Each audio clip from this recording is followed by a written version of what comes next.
Nego drama. Entre o sucesso e a lama. Dinheiro, problemas, invejas, luxo e fama. Nego drama. Cabelo crespo e a pele escura. Na ferida, a chaga, a procura da cura. Nego drama. Tenta ver e não vê nada. A não ser uma estrela longe, meio ofuscada. Sente o drama do preço e da cobrança. No amor, no ódio e na insana vingança. Nego drama, eu sei quem trama e quem tá comigo. O trauma que eu carrego para não ser mais um preto fudido. O drama da cadeia e favela. Túmulos, sangue, sirenes, choros e velas. Passageiro do Brasil, São Paulo, agonia, que sobrevive minhas ordens e covardias. Periferias, vielas e cortiços. Você deve estar pensando que você tem a ver com isso. Desde o início, por ouro e prata. Olha quem morre, irmão, veja você quem mata. Recebe o mérito da farda que pratica o mal. Vê pobre, preso, morto, já é cultural. Registros, histórias, escritos, não é conto nem fábulas, lendas ou mitos. Não foi sempre dito que preto não tem vez? Então, olha o castelo, irmão. Foi você quem fez, ô cuzão. Eu sou irmão dos meus trutas de batalha. Eu era carne, agora eu sou a própria navalha. Tintim, um brinde pra mim. Eu sou exemplo de vitórias, trajetos e glórias. O dinheiro tira o homem da miséria, mas não pode arrancar de dentro dele a favela. São poucos que entram em campo para vencer. A alma guarda o que a mente tenta esquecer. Eu olho para trás e vejo a estrada que eu trilhei, Mocó. Quem teve lado a lado e quem só ficou na bota. Entre as frases, fases e várias etapas, do quem é quem, dos mano e das minas fracas. Negro drama de estilo, pra ser se for, tem que ser. Porque se temer é milho. Entre o gatilho e a tempestade, sempre a provar que és um homem, não um covarde. Que Deus te guarde, pois eu sei, ele não é neutro. Ele vigia os ricos, mas ambos que vêm do gueto. Eu visto preto por dentro e por fora. Guerreiro, poeta, entre o tempo e a memória, ora. Essa estrada eu vejo dólares e vários quilates. E falo pro mano, não morra, mas também não mate.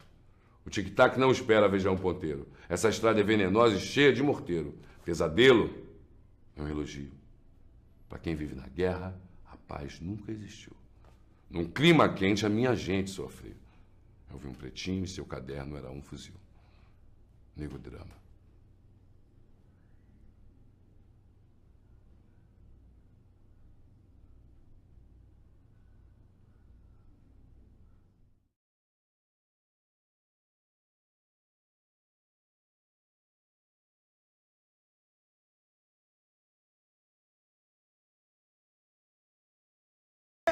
Resistência! Hoje, vocês batem panela. Ontem o açoite bateu no meu rosto. Foram 400 quilos de cocaína no helicóptero do Perrela. Mas a PM só mata o preto recrutado no morro. Eu já não aceito mais chibata nas costas. Muito menos tapa na cara. Eu entendo o porquê das cotas. A gente não entendeu nosso lugar de fala. Mas já fomos silenciados por anos de mordaça. Enquanto quem nunca sofreu na pele, o discurso sempre foi lindo. Mas eu nunca vi ninguém achar bonito as nossas balas alojadas. O peso das falhas da Lei Áurea, todos os minutos que compõem 500 anos. E a PM também assina embaixo, só estilo racismo reverso, quando você for morto por ser branco, que eu sou morto por ser feio, pelo meu cabelo não ser liso, pela suposta cara de bandido, eu, aquele neguinho que você esconde a bolsa quando me vê do outro lado da rua, aquele neguinho que passou a vida inteira em branco, só não foi esquecido pelo cacetete, pela viatura, aquele neguinho, vocês estruparam no canavial, no tronco, vocês tiraram o sangue, que hoje vocês diminuem, mas enfatiza seu pau grande, vocês que trouxeram doenças pra nossa América, mataram antigas civilizações, trouxeram consigo a antiga bancada evangélica, entendam, preto também tem história, o Egito não é branco, Rafael Braga não é culpado, vocês tiram preto, pobre de sujo, mas vocês que lavam jato, vocês que desfilam e dançam o nosso samba, o nosso funk, o nosso jazz, de muitos dos nossos costumes e cultura, ter parte do candomblé, enquanto muitos de vocês já mataram dizendo amém. Muitos dos nossos já foram salvos dizendo axé, porque por mais que a pele seja escura, o coração é maracatu, porque teu clero depositou mais minha gente um tronco do que sua própria fé numa cruz, e não é novidade que mais um preto foi açoitado, no poste foi amarrado, esse novamente não tinha olhos azuis, mas disseram, bandido bom é bandido morto, mas não viram que esse bandido era Jesus. E ninguém perdoou nossa carne. Eu vi vários Jesus Cristo apanhando o corpo de Zumbi dos Palmares, enquanto vocês diziam que odiavam os cultos africanos por causa da galinha morta, mas na janta comia bife, usava jaqueta de couro e é de frango a sua torta. Entenda, então seja na senzala, ou lavando o banheiro, no tronco, ou quando na carteira de trabalho eles te registram. Pretos, vocês são lindos como são. Seja o cabelo crespo, ou quando o cabelo você alisa, empoderar-se é amar seus próprios traços na semelhança do próximo. Mas que fique bem claro que a coisa tá tão preta, a coisa tá tão preta, a coisa tá tão preta, a coisa tá tão preta, mas tão preta, mas tão preta, mas tão preta, mas tão preta, mas tão preta, tão preta, tão preta, tão preta, tão preta, mas tão preta, que mais nada vai passar em branco.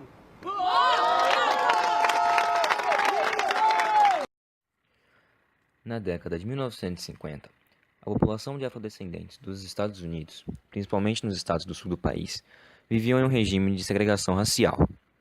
Não tinham direito ao voto, de frequentar as mesmas escolas e universidades que a população branca, de usar instalações públicas, e os vagões de trens e ônibus urbanos eram separados. Juntamente com outros movimentos sociais deste período, surgiu o movimento pelos direitos civis, que lutava para que esses direitos fossem estendidos aos negros e outras minorias. O pastor protestante Martin Luther King liderou protestos e passeatas, seguindo alguns princípios de Gandhi na luta pela independência da Índia, como a desobediência civil e a não violência.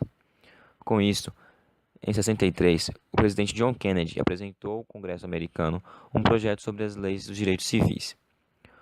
Com a morte do presidente Kennedy neste mesmo ano, a questão racial agravou-se, dividindo o movimento negro em duas correntes, a pacifista, liderada por Martin Luther King, e a radical, liderada pelos Panteras Negras, que serão vistos mais à frente, e utilizavam a violência como recurso de luta.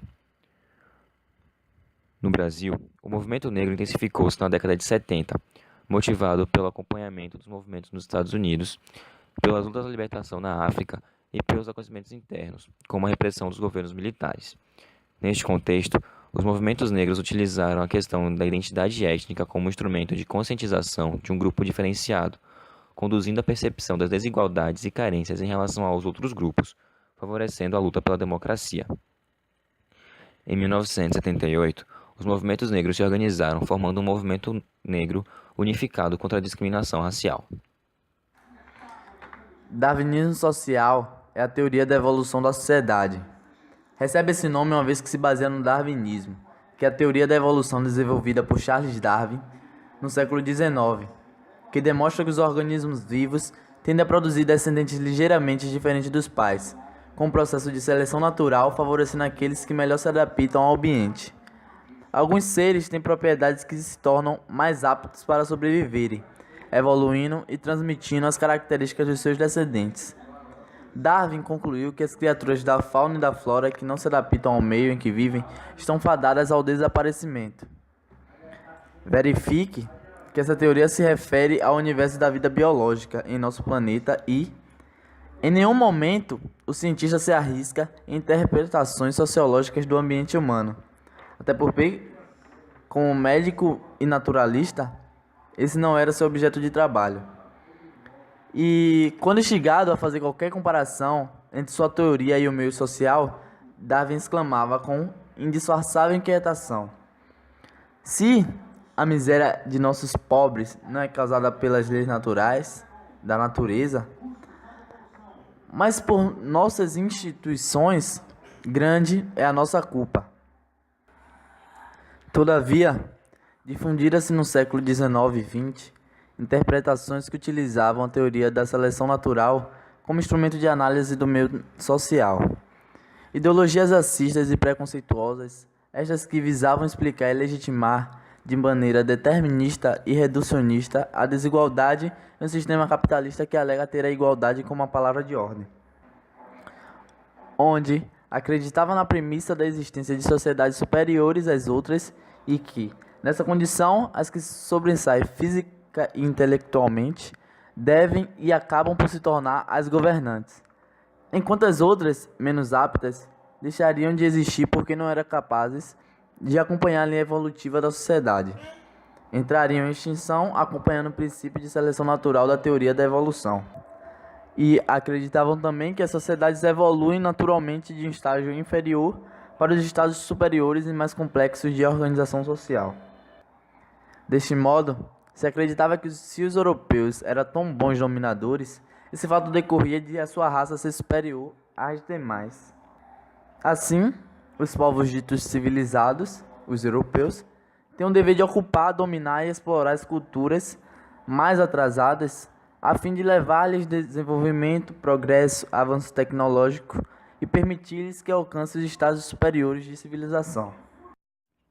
Outra característica, esta que é biológica, mas que é importante citar, é que os negros têm pele escura porque sua região de origem, a África, recebe intensas radiações ultravioleta. Como o excesso de sol é nocivo à saúde, a pele escura protege o organismo e mantém o nível de ácido fólico, vitamina do complexo B, no corpo, garantindo assim a descendência sadia, pois a deficiência de folato em mulheres grávidas pode causar graves defeitos no feto. Ao migrarem para ambientes onde o sol é mais fraco, como a Europa, os seres humanos passaram a nascer com uma pigmentação mais clara, enquanto recursos de sobrevivência para melhor recepcionar e armazenar a escassez dos raios solares, essenciais para a formação das vitaminas A e D, evitando, entre outros problemas, que as pessoas fiquem raquíticas e anêmicas, pois é a vitamina D que responde pelo sistema imunológico e pelo desenvolvimento dos ossos.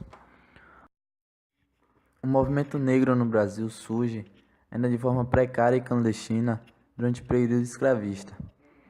Grandes personagens se insurgiram contra o sistema e impulsionaram o movimento. Dentre eles, um dos mais conhecidos é Zumbi de Palmares, líder do Quilombo dos Palmares. Os escravos utilizavam-se da quilombagem, fuga para os quilombos e outros tipos de protesto, e do bandoleirismo, guerrilha contra povoados e viajantes, para rebelar-se contra a escravidão. Ainda no mesmo período, o movimento liberal abolicionista passa a ganhar força, desenvolvendo a ideia de fim da escravidão e comércio de escravo. Como resultado, foi promulgada de 13 de maio de 1888 a Lei Áurea, encerrando um longo período escravista.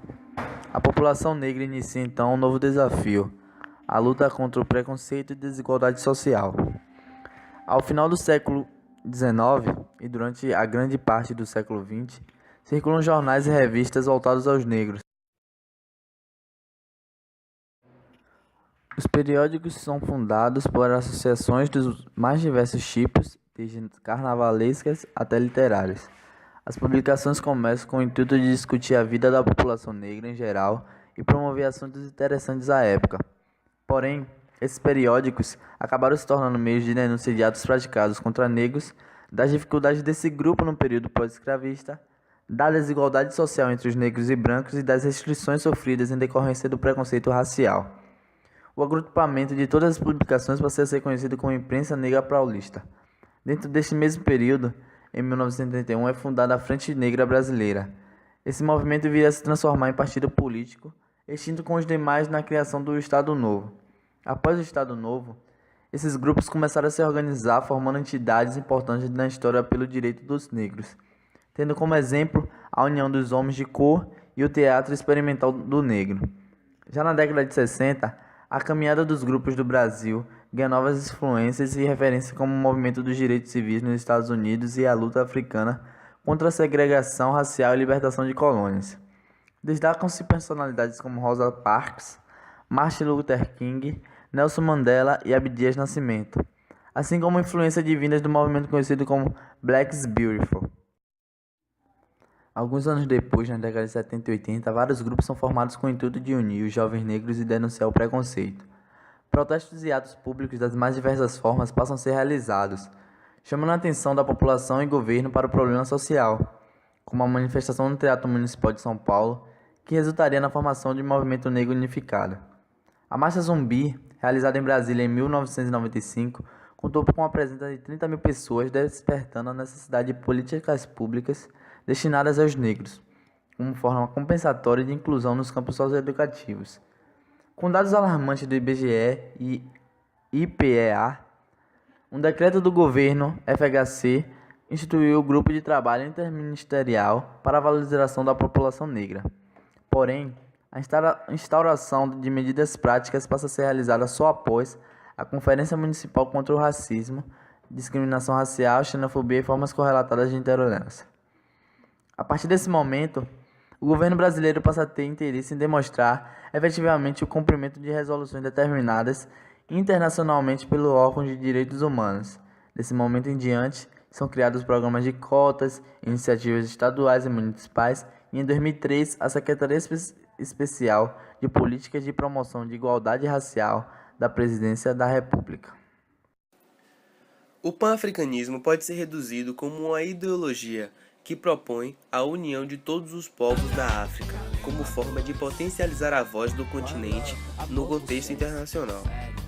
Relativamente popular entre as elites africanas ao longo das lutas pela independência da segunda metade do século XX, o pan-africanismo tem sido mais defendido fora de África, entre os descendentes dos africanos escravizados que foram levados para as Américas até o século XIX e dos imigrantes mais recentes.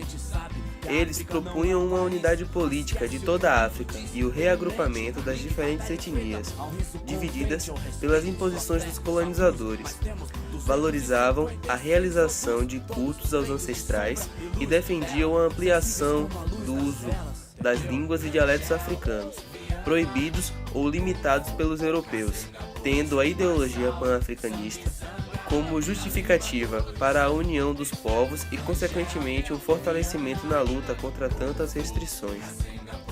No início do século XIX, a escravatura ainda estava em vigor no sul dos Estados Unidos, mas não ao norte, graças a um decreto de 1787 que estabelecia o limite legal no rio Ohio.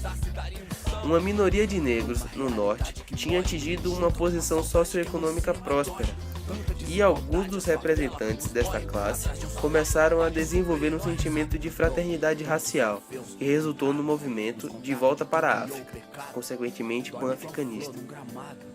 Em outras palavras, o pan-africanismo é um movimento político, filosófico e social que promove a defesa dos direitos do povo africano e a unidade do continente africano no âmbito de um único Estado soberano para todos os africanos, tanto na África como em diáspora.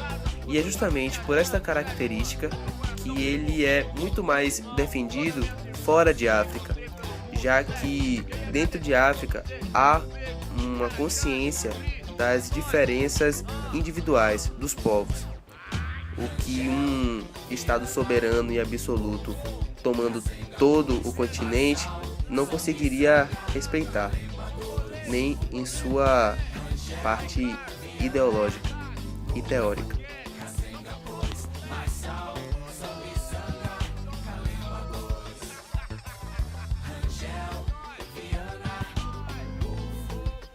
As experiências associativas são, desde a fase moderna do movimento, no final do século XIX, principalmente responsáveis por mudanças no plano íntimo e social na vida dos negros brasileiros. Em 1964, por exemplo, o golpe militar tinha desarticulado as forças do movimento negro e seus militantes passaram a ser estigmatizados e acusados pelos militares de criar um problema que supostamente não existia, o racismo no Brasil.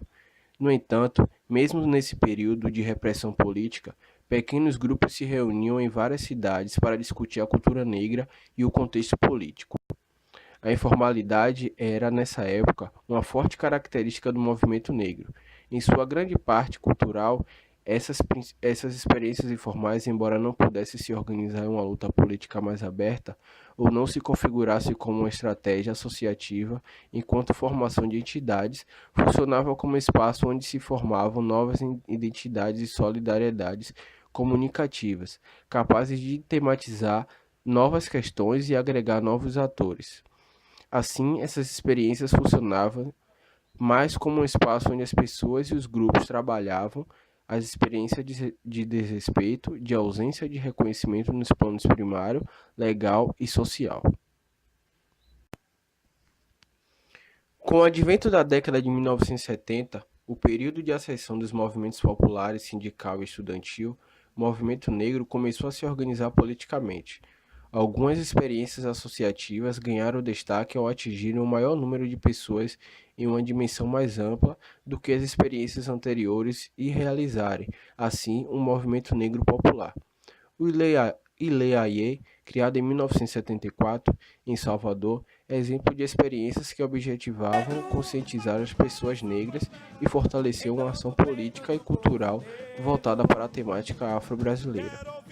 A partir de iniciativas como essa, o movimento buscou fortalecer a consciência dos sujeitos enquanto negros e lutar com contra maus tratos e violações, influenciando uma relação de autoconfiança.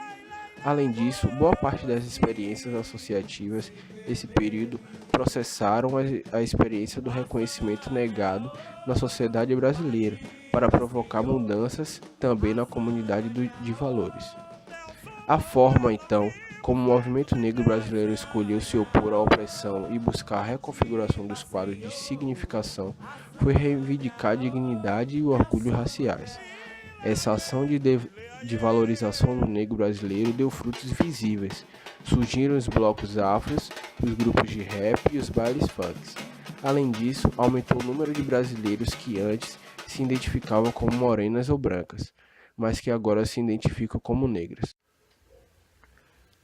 Já próximo à década de 1980, quando a sociedade civil brasileira se articulava em um ambiente nacional favorável, o movimento negro intensificou estratégias no tocante à mudança de valores, que, como Rounet afirma, são culturalmente definidos. No Programa de Ação do Movimento Negro Unificado, MNU, organização criada em 1979, havia, por exemplo, a defesa da transformação do movimento negro em movimento de massa. Para isso, era defendida a classificação bipolar da população, entre brancos e negros, esses abrangendo todos os pretos e pardos. Outra estratégia política vinda de coletivos e entidades foi o reforço da promoção de uma identidade étnica própria do negro, a partir do discurso da negritude e do resgate das suas raízes ancestrais. Na programação de ação do MNU já havia a luta pela introdução da história da África e do negro no Brasil nos currículos escolares, ideia que viraria lei somente em 2003. Os grupos desse período também defendiam fortemente a desmitificação da democracia racial brasileira, com a ideia de um povo formado pela mistura harmoniosa, e por isso sem preconceito, um povo mestiço, simplesmente um povo brasileiro. O Estado brasileiro do Estado Novo, a ditadura militar, pretendeu transformar a imagem do negro enquanto povo e banir do pensamento social brasileiro o conceito de raça e consequentes padrões de diferenciação, substituindo-os pelos conceitos de cultura e de classe social. Isso teria influenciado como a temática negra é trabalhada na esfera pública brasileira. A dificuldade que a sociedade brasileira tem de reconhecer e discutir o racismo, por exemplo, não pode ser encarada como um tabu social simplesmente, mas como exemplo de controle ideológico de esfera pública, como afirma Martins. No entanto, o reconhecimento ideológico teria caráter ficcional porque seria promessa de reconhecimento que não se efetiva, na medida em que não consegue dar condições para a mudança valorativa se materializar. Isso porque as condições institucionais necessárias não seriam compatíveis com a ordem social dominante. A lógica do mito da democracia racial, enquanto forma ideológica de reconhecimento, opera no marco das razões historicamente existentes, dos valores historicamente construídos. Em outras fases do movimento negro, a ideia de democracia racial era bem-vinda e não questionada.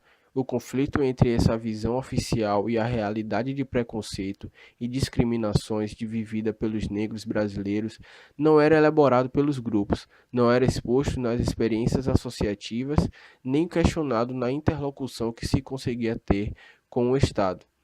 Por se mostrar positiva, crível e contrastante, a ideia de democracia racial acabava, na verdade, baseando padrões que oprimiam os negros.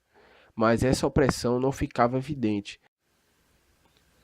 O movimento faz isso ao mostrar que a sociedade da democracia racial, supostamente sem barreiras, onde todos estão incluídos, é na verdade uma sociedade que impõe obstáculos à população negra, deixando esse grupo na base da pirâmide de hierarquias e subordinação sociais. Uma sociedade onde os negros, que historicamente sofrem com a exclusão, têm apenas uma promessa de reconhecimento. Por pensar que esse reconhecimento ainda precisa ser alcançado, ou pelo menos alcançado em uma escala maior, as estratégias de ação na comunidade de valores ainda persistem na luta por reconhecimento dessa parcela da população. A tragédia sempre foi uma constante na vida de Malcolm Little, que passou para a história como um dos grandes líderes dos negros norte-americanos com o nome de Malcolm X. Quando ele tinha apenas 6 anos e morava em Omaha, o seu pai foi brutalmente assassinado após um espancamento. Por conta disso, ele ficou órfão, já que na época sua mãe fazia um tratamento em um hospital psiquiátrico. Sendo assim, Malcolm e seus irmãos foram morar em orfanatos.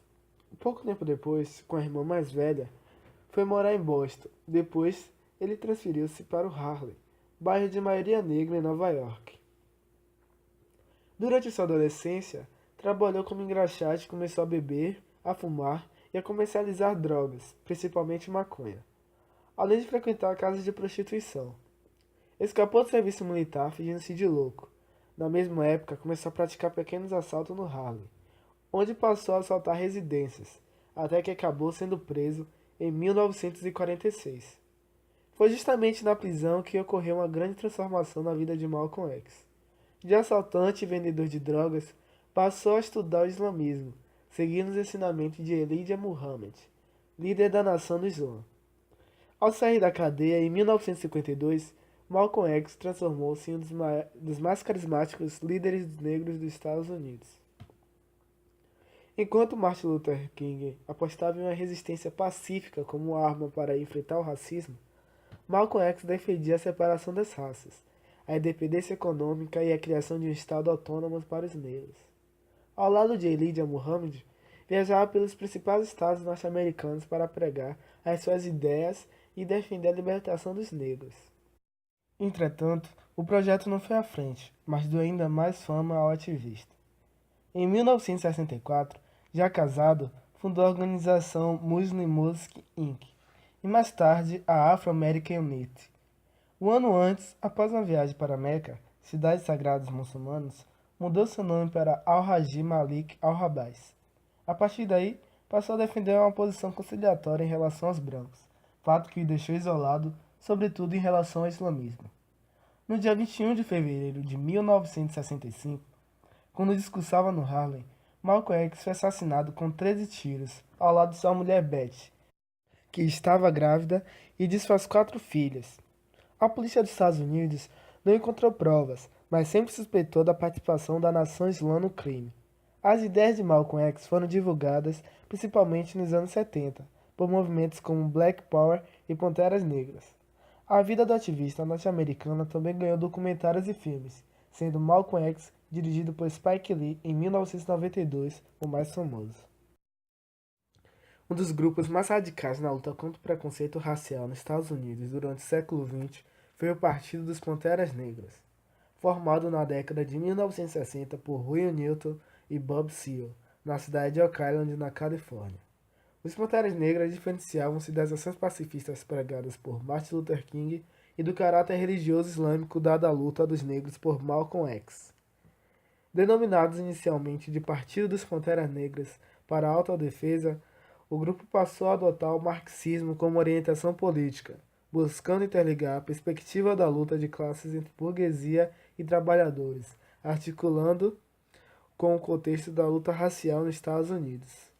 Isso levou, inclusive, à reivindicação de uma indenização por parte dos capitalistas dos Estados Unidos pelos séculos de escravidão a que os africanos estiveram submetidos. Dessa forma, os Panteras Negras entendiam a mão de obra escrava como formadora da riqueza do principal país capitalista do século XX. Por isso, também divulgavam a necessidade de realizar a expropriação dos meios de produção dos capitalistas brancos.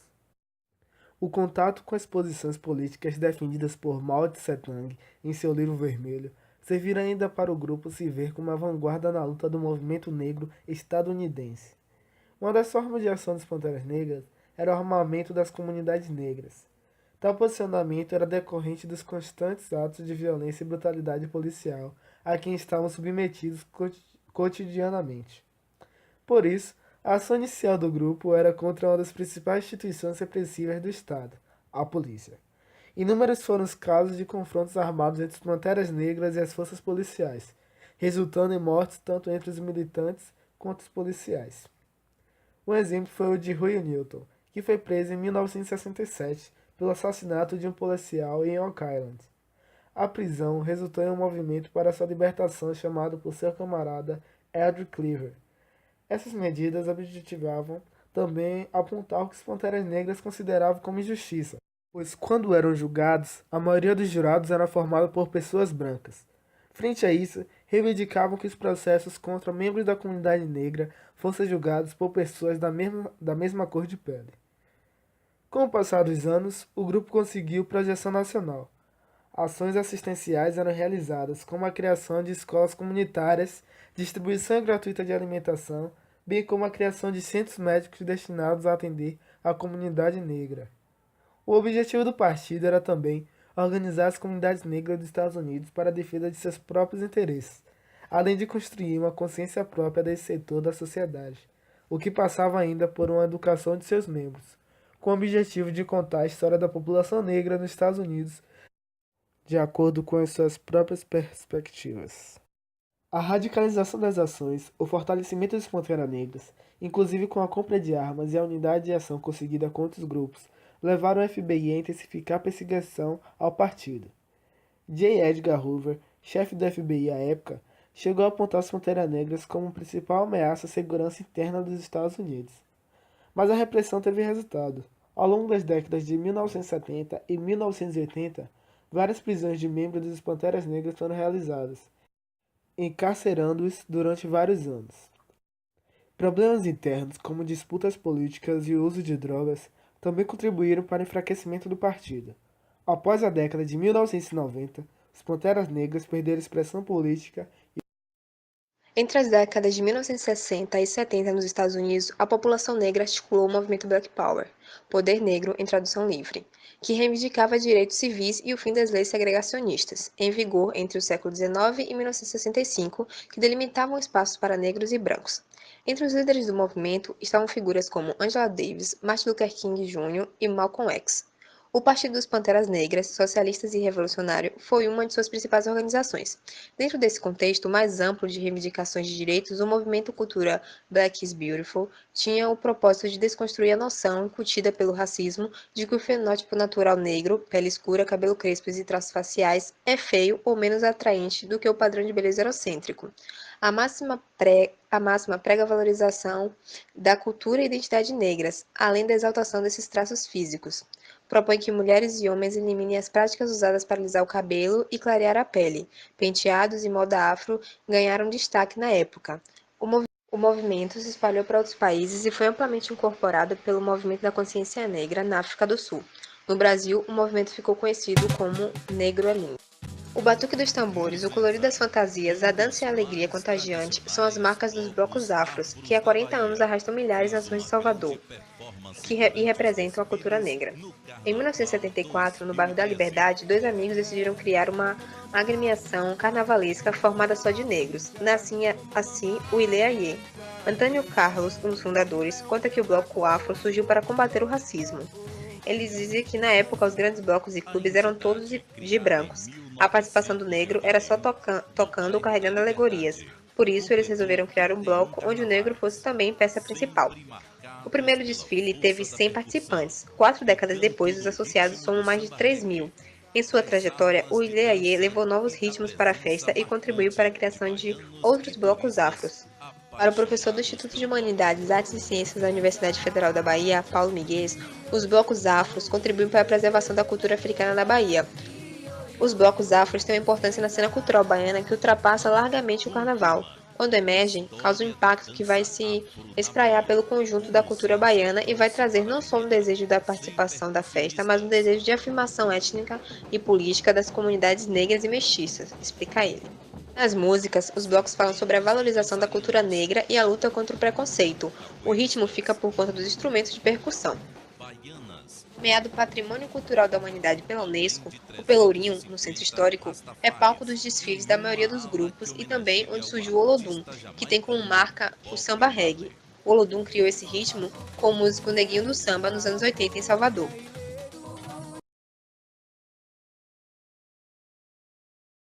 Tinta branca no meu corpo, tinta rosa na minha chota. A minha engole é leitura e meu fuzil é o papo reto. Vai ter mais preto na faculdade sim do que na delegacia.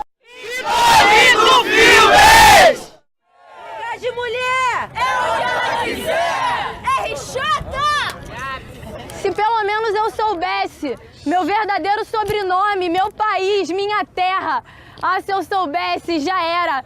Se minha carne fosse vista diferente, se eu olhar fosse mais inocente, se eu não tivesse que ser forte, nem dependesse da sorte, se antes do diabo que me pintam por ser o que sou, ou da deusa que cultivo pelo mesmo motivo, eu fosse pessoa antes de mulata, se eu não tivesse que falar na lata, se eu não tivesse que gritar, ainda ia ter graça me ver sangrar?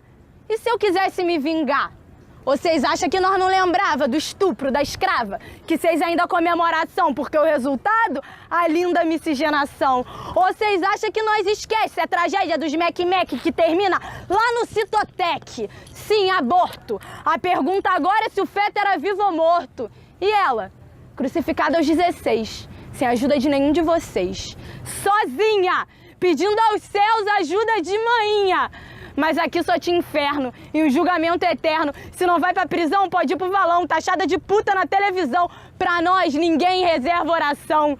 Tudo preto, sem bandeira branca na trama. Você já sentiu negra drama? Ou tu só respeita se for da família? Pede benção pra mãe e não assume a filha.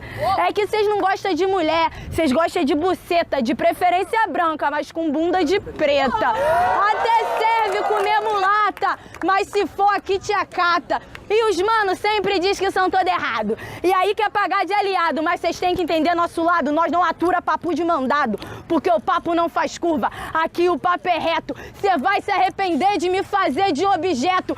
Eu não tô aqui pra fazer seu membro ficar ereto. Não se esqueça, aqui é muita treta. Se teu pau é Ku Klux Klan, minha buceta é Pantera Negra. É que eu não aguento mais. Será que um dia tem paz ou será sempre mais um jaz? No cais, sinto horror do valongo, quilombo do é o combo do meu horror, mas você não me parou. Uns mortos na matéria, mas vivo na memória. Eu canto aqui é pra lembrar essas histórias. Em meio ao caos, nós vai encontrar a glória. Em meio a tanta luta, nós vai chegar na vitória. É que eu tenho a minha raiz, minha base pra ser feliz. Eu invado, eu não me encaixo. E você ainda se acha muito macho? Mas nunca viu rastro de cobra, nem couro de lobisomem. Se correr, o bicho pega. Se ficar, o bicho come. O que eu passei na vida, vocês não sabem como é. Pra viver na minha pele, neguinho, tem que ser muito, mas muito mulher.